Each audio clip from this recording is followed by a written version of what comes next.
Bienvenue à Pourquoi on fait encore du JavaScript. Euh, J'espère qu'il y en a d'entre vous qui ont été dans la présentation sur la programmation fonctionnelle tout à l'heure, juste avant midi.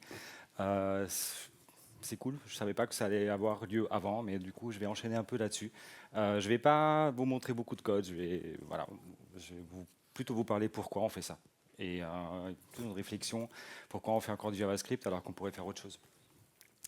Donc je vais parler aujourd'hui de JavaScript, un petit peu. Je vais parler de JavaScript parce que je fais ça depuis très longtemps, je fais ça depuis 20 ans. J'ai pas mal d'expérience en faisant ça. J'ai récemment, quelques années, commencé à faire du TypeScript, faire un peu d'Helm, j'ai fait un peu de PureScript, j'en mets en prod. J'ai beaucoup regardé ce qui se passe côté ReasonML. Pour ceux que ça dit quelque chose, c'est un peu un hype en ce moment. On va voir pourquoi c'est un hype et est-ce que ça va tenir le hype.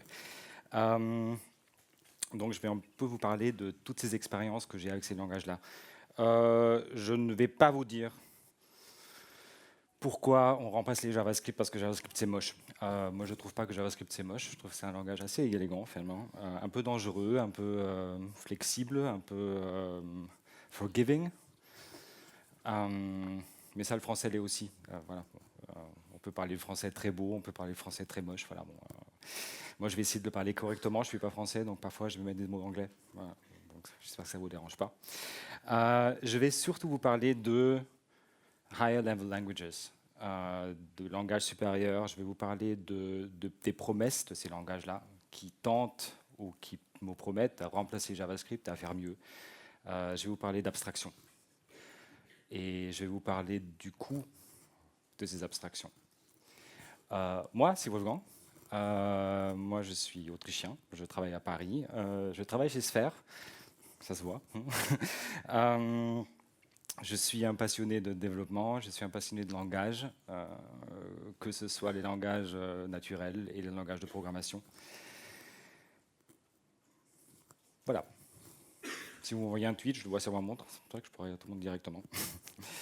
Et je fais ce talk pour la première fois, j'ai aucune idée combien de temps ça dure, je ne l'ai jamais répété, donc voilà, si vous avez des questions, on verra bien, j'espère que ça ne dure trop longtemps, si ça ne dure pas assez longtemps, bah, tant mieux, vous aurez un peu plus de pause. Voilà. Un peu d'histoire sur JavaScript. Qui est-ce qui ne connaît pas JavaScript? J'espère. Ah, c'est cool.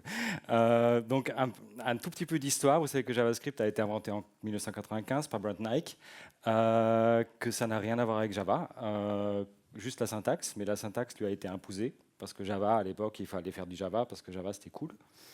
Et donc, Mark Andreessen voulait que JavaScript aussi, ce soit cool. Du coup, JavaScript n'est pas Python. Parce qu'en 95, en fait, ça a failli être Python, mais finalement, c'est pas Python parce que ça devait ressembler à JavaScript, à Java. JavaScript n'est pas non plus quelque chose qui ressemble à Java dans sa structure. Brandon Eich, qui a inventé JavaScript en 95, était quelqu'un qui faisait beaucoup de Lisp et de Scheme. Et JavaScript, c'est un peu du Lisp habillé en Java, avec plein de petites choses bizarres qui font que des non-développeurs sont censés savoir faire du JavaScript. C'est un peu peut-être la racine de tous les mots de JavaScript. JavaScript est très puissant aussi. JavaScript, personne ne va dire que JavaScript c'est un langage qui ne vaut pas la peine d'être mis en considération ou pris en considération. C'est un langage qui est partout, qui est côté serveur, qui est dans les browsers, qui est partout, qui est en fac. JavaScript a remplacé Java. Désolé, on est un conf un peu Java, donc moi je ne connais rien à Java. Mais JavaScript a remplacé Java comme le langage de programmation pour enseigner Computer Science à Stanford il y a 2 ans. Très probablement parce que c'est un langage multiparadigme qui est fonctionnel, le mot est dit, et orienté objet. JavaScript change aussi. Il était un peu moche peut-être avant. Je ne vais pas vous montrer beaucoup de code. En fait, l'idée, quand je vous montre du code, c'est que vous le scannez, que vous essayez de voir ce que vous lisez et pas essayer de le comprendre. Vous n'êtes pas des ordis, vous êtes des êtres humains. Et la moitié du talk, c'est un peu sur ça. Donc JavaScript, c'était un peu moche avant. Un peu compliqué, un peu verbeux, un peu impératif. C'est devenu un peu plus déclaratif récemment, donc ça s'améliore. JavaScript, c'est un langage qui est driven par la communauté, par la TC39. Vous pouvez faire une PR sur GitHub et proposer un nouveau truc pour JavaScript. Des gens le font. Certains proposent Smooshmap, etc. Si vous avez entendu parler de ça.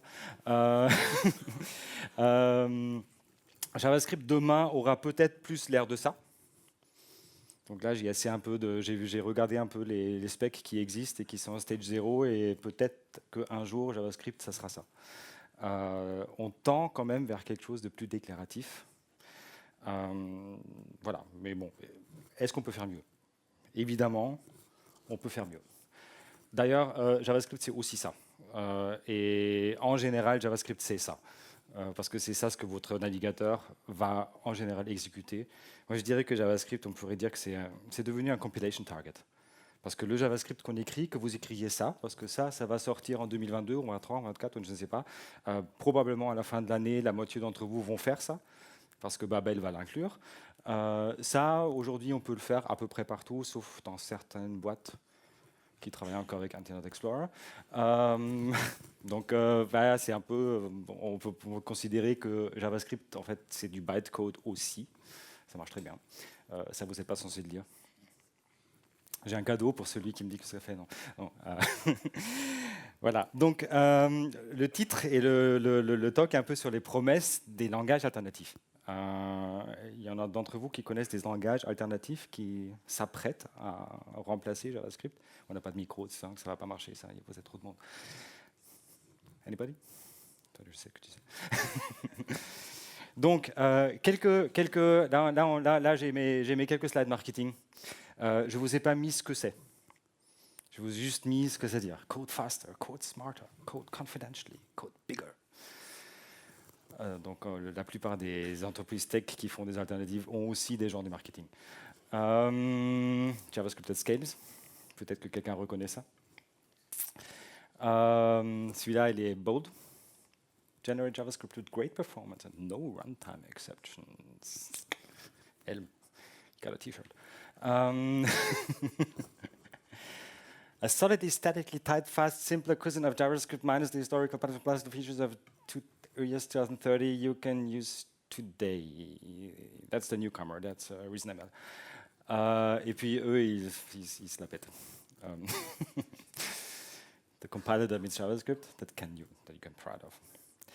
Je n'ai pas mis les langages, je n'ai pas mis d'exemple, je vous ai juste mis ça pour dire il y a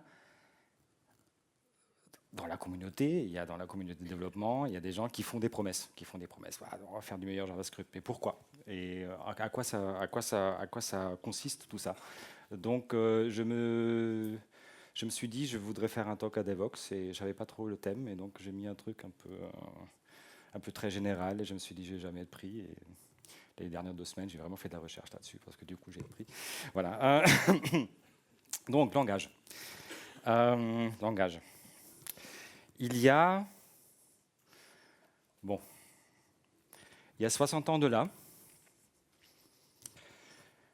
quand Lisp a été inventé, ça ne rend pas plus jeune, le rôle d'un langage informatique, le rôle d'un langage de programmation, c'était surtout ça.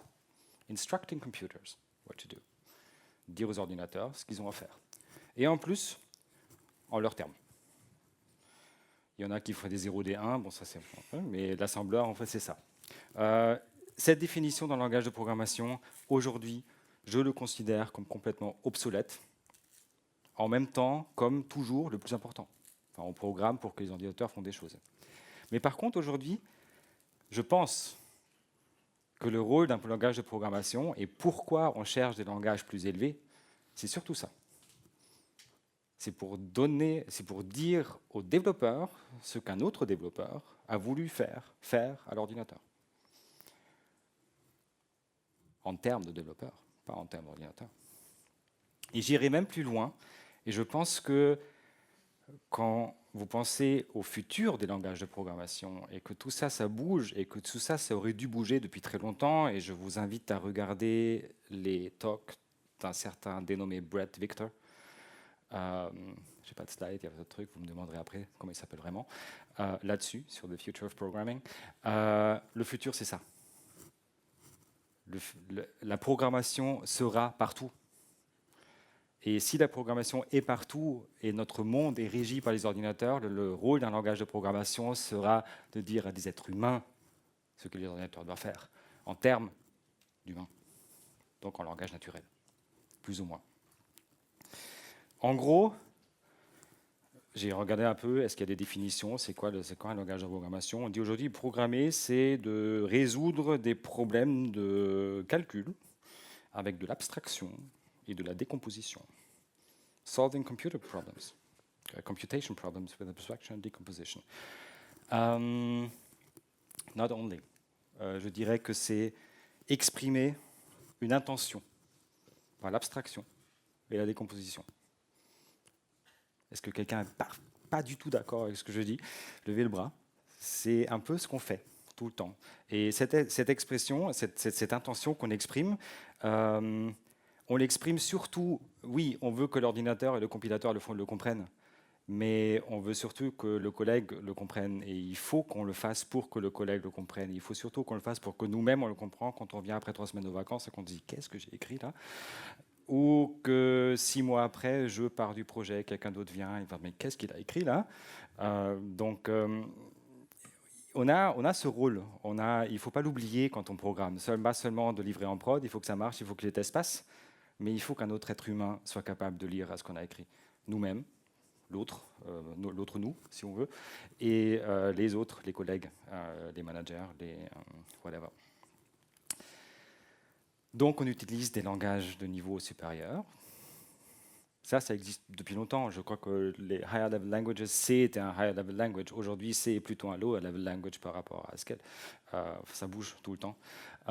Qu'est-ce que font les langages supérieurs? C'est qu'ils nous donnent plus de moyens pour capturer des patterns. C'est super abstrait ce qu'il raconte hein, sur scène. Donc, des moyens pour capturer des patterns, c'est des types. Dire que c'est un string, dire que c'est un objet, dire que ça a une certaine shape, dire que c'est une classe, etc.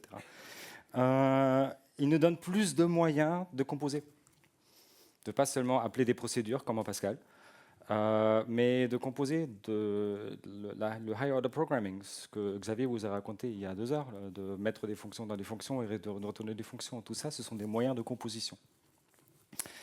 Et des moyens d'abstraction. Voilà. Moyens d'abstraction. On parlera beaucoup d'abstraction si j'ai le temps, parce que ça passe vite. Donc un peu de code. Encore, le code, c'est vraiment pas ça. Juste quelques exemples de pourquoi je fais des choses un peu plus sophistiquées qu'en JavaScript, que je ne peux définitivement pas faire en JavaScript. Je peux typer mon code. Je peux dire que mon Customer ID, c'est effectivement une Customer ID. Oh, c'est cool. Et pas un string. Ce truc-là, en TypeScript, n'existe pas, dommage, j'espère qu'il arrivera bientôt, ça c'est du flow type. Donc effectivement, je peux dire c'est un string, à l'extérieur, je ne peux pas ajouter un autre string, parce que ça ne va pas marcher. Donc ça, c'est un truc expressing intent. Je documente, j'ajoute à mon code quelque chose qui, pour l'exécution du code, n'est pas important, mais pour la définition, pour la lecture, est hyper important, et pour le compilateur, et pour nous. Je peux exprimer des choses de manière récursive. Enfin, il y en a pour que la récursion, c'est quelque chose de naturel, je ne sais pas. Il y en a pour que l'autre est plus naturel, mais l'autre, c'est définitivement plus chiant à écrire. Donc ça, c'est du reasonable. Ça nous permet de faire de la récursion, ça fait de la compilation, ça te met du JavaScript qui est parfaitement impératif. Et même si dans le truc marketing, on dit on fait du JavaScript lisible, on fait du JavaScript qu'on ne veut pas dire ça. Voilà. Pattern matching, ça c'est typiquement quelque chose d'abstraction. Ou même de capturer des patterns. Encore le système de type. Je ne vais pas vous faire un cours de fac sur le système de type, juste dire pourquoi c'est important, pourquoi les types, les variant types, les types algébriques, sont importants, parce que je peux exprimer que j'ai quelque chose ou autre chose. Ça, c'est un peu plus compliqué avec les classes, je crois. Le code à côté, c'est le JavaScript que ça produit. Ça, c'est... Bon, c'est pas grave, j'y reviendrai après. Ça, c'est du F#, pour ceux qui s'intéressent. Ou bien on peut exprimer de manière très simple l'intention de ce qu'on veut faire. On veut faire du fetch avec un effet asynchrone et on veut récupérer des résultats, récupérer des to-dos, décoder tout ça, etc. avec une notation qui est faite pour être lue une fois qu'on l'a comprise. Ouais, bon. Mais ça, j'y reviendrai après. Ça, c'est tout le truc en fait. Ouais. Lisez le titre, ça dit tout en fait. L'abstraction peut aller trop loin. Parce que l'abstraction n'est pas gratuite, sinon on abstrait tout et tout est super et tout est hyper abstrait. Mais ça, il faut étudier. Mais c'est ça qui est chouette. En fait ça, c'est du PureScript. Et tout à l'heure, quand je vous ai montré les trucs de marketing, il y avait Flow, il y avait TypeScript, il y avait ReasonML. Il n'y avait pas PureScript, parce que PureScript, en fait, n'a pas de slogan de marketing. Alors j'en ai inventé un, je dis PureScript, c'est je fais une simple site web et je me sens comme un scientifique. Fait du bien pour l'ego. Ça, je l'ai copié-collé, je l'ai qu'à écrit. Hein. Voilà. Donc, je résume un peu. Quelle est la promesse? Donc, on parlait de promesse, c'est la promesse résolue. Donc, on cherche à s'exprimer dans des langages plus élevés pour pouvoir exprimer plus de patterns, exprimer plus de compositions, exprimer plus d'abstractions. Et toujours dans deux buts. Dans le but que le compilateur nous vérifie qu'on ne fait pas de bêtises. Ça, c'est une chose, que l'ordinateur exécute son code. Là, on s'en fout, parce que on pourrait coder un assembleur, le CPU, et doesn't care. Mais le compilateur, il devrait nous dire qu'on a fait des bêtises. Mais aussi, on utilise ces trucs-là pour qu'on puisse mieux communiquer avec nos collègues, mieux communiquer avec le collègue qui vient après moi. Plus d'abstraction nous donne aussi plus d'espace pour la complexité. C'est tout le but de l'abstraction. OK. Alors pourquoi on fait encore du JavaScript?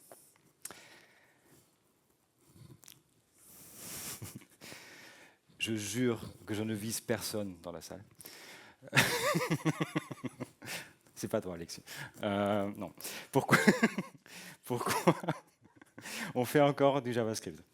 Je vais citer un article de Paul Graham, qui est le fondateur de Y Combinator, un essai qu'il a écrit en 2002, donc ça fait un peu de temps, qui s'appelle The Revenge of the Nerds. Un long essai qu'on peut trouver sur Internet et que vous trouvez à la fin de mes slides en footnote, parce que je suis I'm telling my sources, qui parle de pourquoi.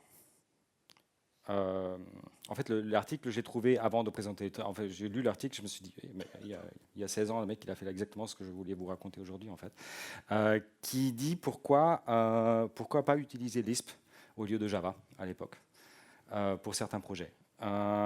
Et il y a 3 risques. Et donc, lui, là, il a raison. 3 grands risques. Regardons un peu les risques qu'on a. Les risques qu'on avait en 2002 et les risques qu'on a aujourd'hui. Le premier risque, opérationnel. En 2002, quand on parlait de software development, on parlait de il faut que ça interagisse avec le système des gens. C'était peut-être des trucs qu'il fallait installer sur les machines des clients, etc. Donc, ok, ce risque était vraiment grand. Aujourd'hui, je pense que ce risque, dans un monde de cloud, de conteneurs, de serveurs, de trucs, ce risque, on peut quasiment l'éliminer.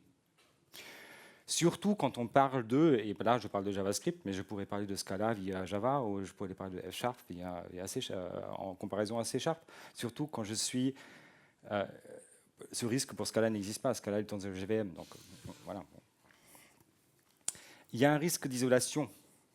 Donc ça veut dire, est-ce que, si j'utilise un langage un peu exotique, est-ce qu'il va interagir avec mes librairies, avec toutes les librairies que je connais? Pareil, je crois que pour Scala ou Kotlin et Java, ou pour F# et C#, tout le monde va être d'accord avec moi que ce risque n'existe pas vraiment. Pour Scala, je suppose, parce que je ne connais pas trop, pour F#, je sais. Donc ça peut interagir avec parfaitement les librairies en C# avec d'autres têtes que j'ai, ou en Java. Pour ce qui est de JavaScript, avec PureScript, avec Reason, les FFI, les Foreign Function Interfaces, la manière de typer et de décrire ce que font les librairies Java, ça marche très très bien, surtout pour TypeScript. D'ailleurs, TypeScript, c'est un peu la marge de tout ce talk là, parce que j'aurais pu dire pourquoi on fait encore du TypeScript, parce que ça, on le fait. Donc, on va aller jusque-là. Le troisième risque, et ça c'est le risque le plus important, c'est resourcing. Est-ce qu'on va trouver des développeurs pour maintenir et pour développer dans ces langages-là? Malheureusement, ce risque, il faut vraiment le considérer. Et le reste du temps qui me reste, je vais essayer de dire pourquoi ce risque existe, pourquoi il ne devrait pas exister et qu'est-ce qui devrait changer pour qu'il n'existe plus. Donc, j'espère que je vais pouvoir vous motiver à apprendre les langages fonctionnels. J'ai l'impression que tout le monde essaie de le faire pendant la conférence, tous les talks. Hypothèse. Hypothesis, j'adore ce mot en anglais. Dans l'article de Paul Graham, il dit ici, l'hypothèse de base, c'est que tous les langages ne sont pas égaux. Je vais vous citer un peu, il dit que le pointy-haired boss, lui, oups, c'est bien Keynote ça. Ouais. Lui, il dit, moi, on va faire ce truc en Java, on va faire ce truc en C# parce que tout le monde le fait comme ça, parce que c'est comme un industry standard en fait, voilà. Donc, et vu que tous les langages sont égaux, ben c'est pas grave, je vais prendre le moins de risques parce que moi, en fait, que le projet il marche pas, c'est pas grave. Le seul truc important, c'est que c'est pas de ma faute, si savoir. Donc partir du principe que tous les langages sont égaux, c'est faux. Tous les langages ne sont pas égaux, sinon on ferait encore du C. On a des abstractions de trucs, donc voilà, on peut faire plus de choses. Quelle est l'hypothèse? L'hypothèse, c'est qu'en utilisant des langages avancés, en utilisant des abstractions plus puissantes, j'arrive à faire la même chose avec beaucoup moins de code, avec beaucoup moins de bugs, avec beaucoup moins de gens, avec beaucoup moins de programmeurs, ça c'est peut-être pas un peu, je ne dois peut-être pas le dire, et que je peux le faire le plus vite possible, et beaucoup plus vite. Et là, Paul Graham, il a un vrai argument, c'est-à-dire que si je fais, ou si je me tiens en programmation, si j'utilise un industry standard dans la comptabilité, c'est une très bonne idée. Il vaut mieux faire comme tous les autres. Pour la programmation, c'est un peu différent. Je cherche aussi un differentiator. Je cherche aussi à me différencier de la concurrence. Et si cette hypothèse s'avère juste et que nous arrivons à livrer plus vite avec moins de gens, c'est qu'on a un vrai avantage par rapport à la concurrence. La concurrence va mettre 6 mois pour faire un feature, moi je vais mettre 6 semaines pour le copier. Moi je vais mettre 6 semaines pour faire un feature, la concurrence va mettre 6 mois pour le copier. Ça, c'est un vrai avantage.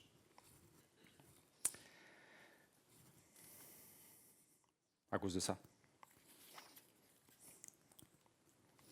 Je vous laisse lire, ça ne sert à rien que je lise, de toute façon, je fais un truc, voilà.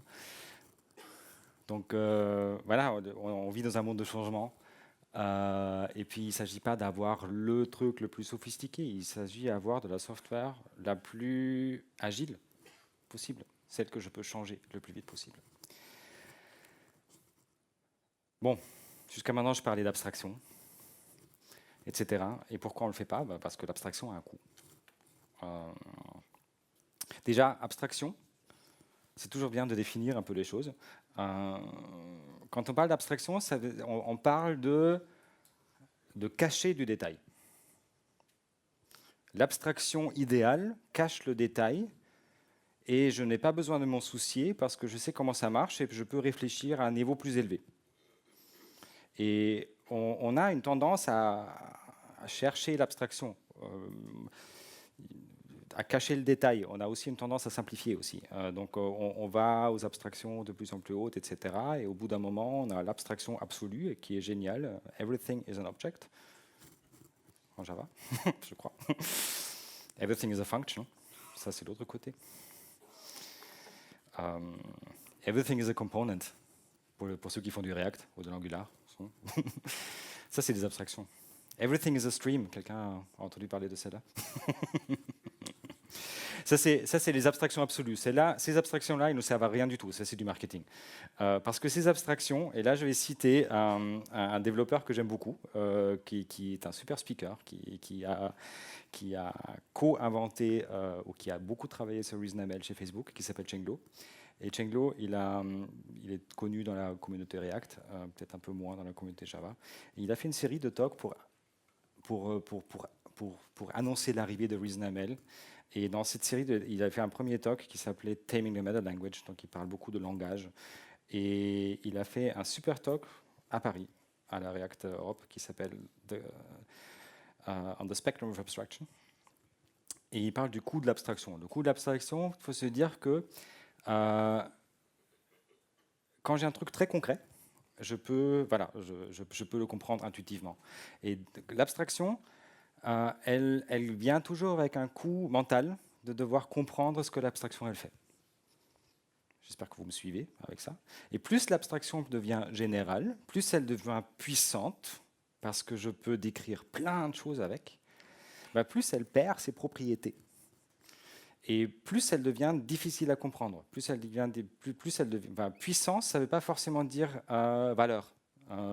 Il faut trouver un juste milieu, en fait. On dit toujours, a powerful abstraction is not useful. Une abstraction super puissante ne sert à rien. Vous ne pouvez pas écrire un programme Java qu'avec des objects.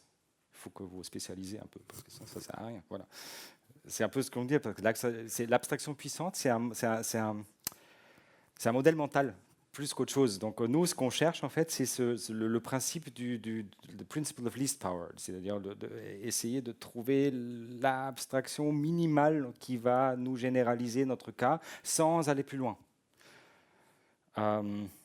C'est pas toujours difficile, c'est pas toujours facile en programmation. On a toujours tendance à, on va plus loin, on cherche l'objet qui sait tout faire avec 150 000 options et ça sera super et tout le monde l'utilisera, mais personne ne l'utilisera parce que personne ne pourra la comprendre. Ça, c'est une mauvaise abstraction. Les langages fonctionnels sont pleins d'abstractions hyper puissantes.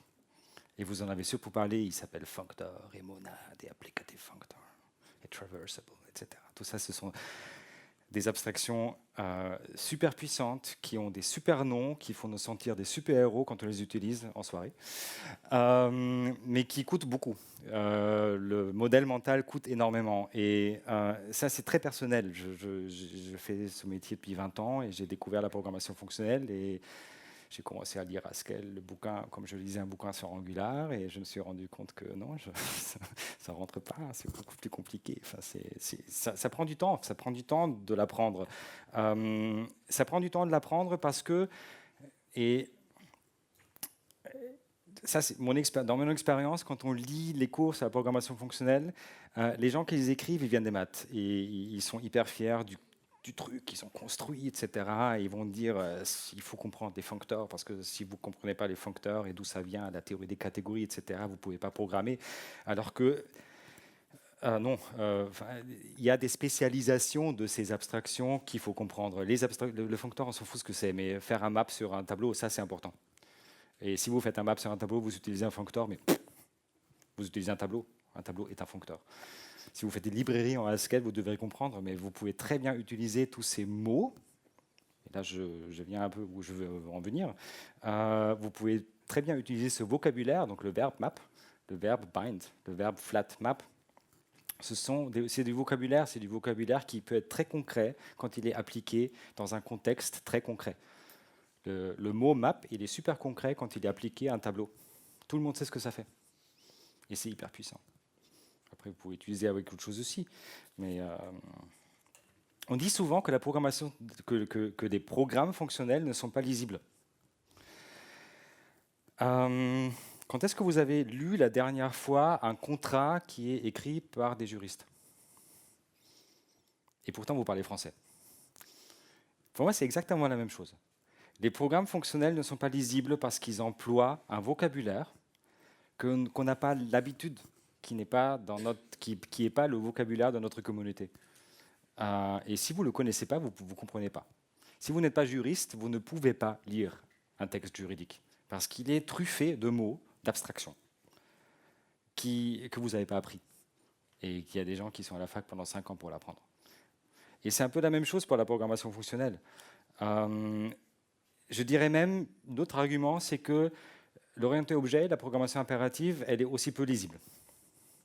Elle est aussi peu lisible pour une autre raison, parce qu'elle contient beaucoup d'abstractions qui sont des abstractions un peu bidons, des ad hoc abstractions, des abstractions qui sont mal foutues, des abstractions qui sont de la pure don't repeat yourself. On a la même chose, on va l'abstraire, on va lui donner un nom, le nom veut rien dire, etc. Donc le seul truc, c'est qu'on peut suivre le code et on peut voir, alors que dans la programmation, on ne voit pas le code source. Mais là où je veux en venir, c'est... Est-ce que j'ai... Ouais, non, j'ai le code après. Là où je veux en venir, c'est que pour qu'une abstraction fonctionne, et ça c'est un truc très linguistique, pour qu'une abstraction fonctionne, il faut qu'elle ait une sémantique hyper stable, quelque chose qui est vraiment bien compris. Quand je vous dis on va déjeuner, c'est une abstraction de on va dehors, on va au restaurant, on va commander pour se nourrir. Mais tout ça, mais on le connaît, on connaît le mot, on sait ce que c'est. Quand je dis je vais mapper sur un tableau, je sais ce que c'est. C'est un peu la même chose. J'utilise un vocabulaire. J'utilise une sémantique qui est stable et surtout j'utilise une sémantique qui est générale, qui est valable partout. Quand je lis map en Haskell ou en PureScript ou en ReasonML ou en JavaScript, ça veut dire la même chose. Et c'est ça la puissance d'une abstraction, d'une well-known abstraction. C'est que c'est juste du vocabulaire qu'on peut apprendre et dans lequel on peut s'exprimer. Et je trouve et je vois le chemin pour qu'on utilise plus les langages fonctionnels, les langages plus élevés, dans l'apprentissage du vocabulaire. Non pas dans l'apprentissage des abstractions, on n'a pas besoin d'être linguiste pour utiliser le français, mais à apprendre le vocabulaire de base, à développer une intuition de ce que FlatMap fait. Et à développer cette intuition avec les tableaux, et après, voilà, ça marche aussi avec les arbres, et ça marche aussi avec des options, et en fait, ça marche avec tout qui contient quelque chose.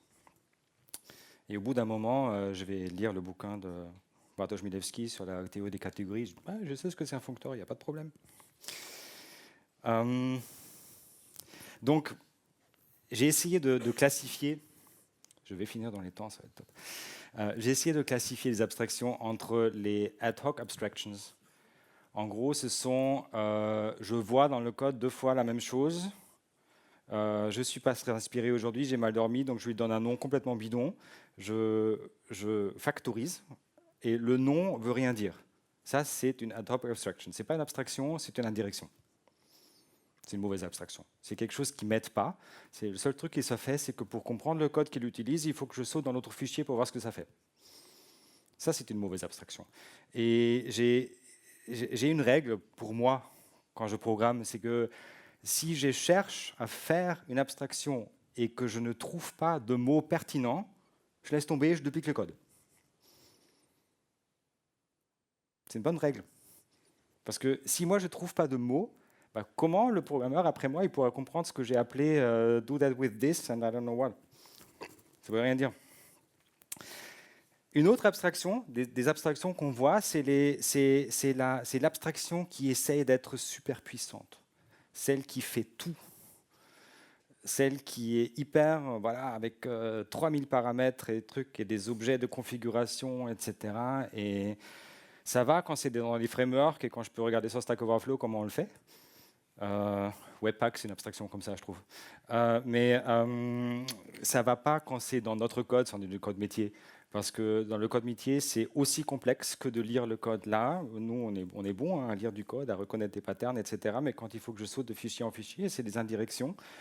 J'ai de la configuration qui est complètement obscure. Et en plus, je n'ai pas Stack Overflow pour me répondre. Donc ça, c'est des abstractions à ne pas faire. Les frameworks maison, c'est un peu on trouve ça dans les frameworks maison. Quelqu'un a fait une abstraction hyper simple et après, mais ça ne collait pas tout à fait. Donc quelqu'un a rajouté un truc et au bout d'un moment, ça devient un framework maison. Tout le monde est hyper fier, tout le monde doit l'utiliser, mais en fait, c'est un truc affreux, quoi. Et la troisième abstraction, c'est l'abstraction dont la programmation fonctionnelle est plein. Ce sont les abstractions. Quelqu'un a compté combien de fois j'ai dit le mot? J'adore. Je suis abstrait en fait. Les abstractions qui ont réussi à rentrer dans le langage commun. Les abstractions de la programmation fonctionnelle pour certains et pour, j'espère, de plus en plus d'entre nous, va devenir quelque chose de général, qu'on comprend. Il y a des abstractions aussi comme ceux qui font du JavaScript, l'Audace. L'Audace, c'est rentrer dans le langage, quasiment. Ce sont des choses qu'on comprend. Quand je lis underscore, flatten, etc., je sais ce que ça fait. Un autre exemple, c'est Bootstrap. Les calls, les rows, les trucs. Bootstrap, c'est un langage hyper puissant pour communiquer entre développeurs et designers.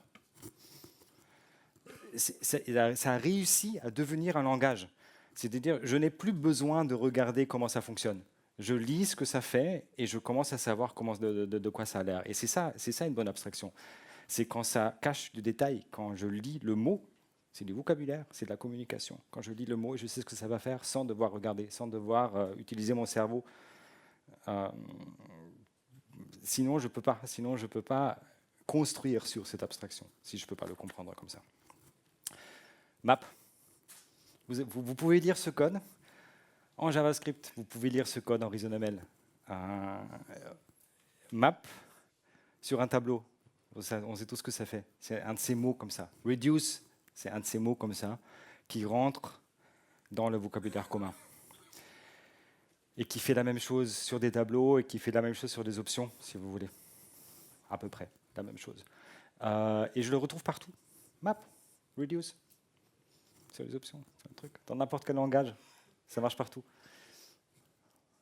Map, maybe. Bon, de temps en temps, ce sont des trucs. Il y a du vocabulaire, il y a des langages. Les langages traduisent le vocabulaire, mais ça veut être la même chose. Donc, finalement, on parle de concept. C'est un peu compliqué. Quand je parle de langage, en fait, je parle de langage conceptuel. Moi, j'ai grandi avec 3 langages. Pour moi, c'est voilà, bon. Naturel, enfin programmation. Flatmap, un peu plus compliqué. Le concept, mais une fois qu'on connaît le concept de flatmap, on sait ce qu'on peut faire avec.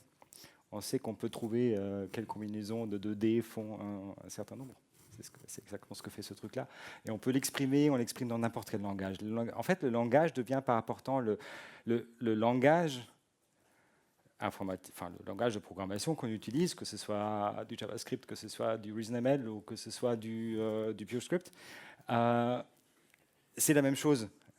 Le langage nous donne les abstractions syntaxiques, nous donne la syntaxe, la grammaire si on veut. Après, on a le vocabulaire qui va dessus. Le vocabulaire, il faut le traduire. Parfois, ça s'appelle reduce, parfois, ça s'appelle fold, n'importe quoi. Mais le vocabulaire est commun. Et en plus, les langages, ils nous permettent, quand je parle d'abstraction, ils nous permettent d'exprimer ces choses-là de manière de plus en plus élégante. La notation do de PureScript ou de Haskell, c'est typiquement cette abstraction syntaxique qui nous permet d'exprimer une chaîne d'exécution, asynchrone ou pas. Et je ne l'ai pas dit, c'est les monades, je crois. Mais ce n'est pas important en fait. Je n'arrive pas à expliquer ce que c'est une monade, mais c'est cool de les utiliser comme ça marche. Donc, pour résumer, qu'est-ce que c'est les langages? Qu'est-ce que c'est les langages qu'on utilise? Le langage, c'est la structure, c'est le vocabulaire. Donc n'oubliez pas que le langage, ce n'est pas seulement vous faites du Java, etc. Vous utilisez un vocabulaire qui peut être le même que dans un autre langage et qu'il faut juste traduire. Je pense que Netflix a construit une partie de son succès sur le fait d'avoir du back-end en Java et du front-end en JS et d'utiliser RX de manière très très très forte dans les deux trucs pour que les développeurs comprennent le code dans les deux côtés. 2 langages complètement différents avec le même vocabulaire. Donc finalement le même langage, si on veut. Le rôle d'un langage, c'est la communication entre nous. Nous nous exprimons en termes des langages de programmation. Donc on a tout intérêt à utiliser des langages qui nous permettent de communiquer de manière plus claire, qui nous permettent plus facilement de communiquer des idées qui sont plus abstraites, qui cachent plus de détails pour qu'on puisse régler de manière facile des problèmes plus complexes. On est des êtres humains, on n'est pas des ordinateurs. Il ne faut pas qu'on exécute du code dans notre tête. C'est pas pour ça qu'on est payé. Et la dernière chose, c'est que, je ne l'ai pas dit, pour moi, tout ça, c'est la culture. Notre culture de dev. Et la programmation fonctionnelle, si on veut, parce que je parle beaucoup de programmation fonctionnelle, j'ai parlé de langage élevé, mais souvent c'est le langage fonctionnel et de ce vocabulaire de la programmation fonctionnelle. Elle est là. Elle va être utilisée de plus en plus. Et donc, on a tout intérêt, tous, en tant que développeurs, à apprendre ce vocabulaire. Ce n'est pas très dur. On n'est pas obligé d'aller très très loin. Apprendre ce vocabulaire pour qu'on puisse communiquer avec nos peers. Aujourd'hui, je ne sais pas ce que ça veut dire inheritance. Je ne peux pas communiquer avec un développeur Java. Demain, je ne sais pas ce que ça veut dire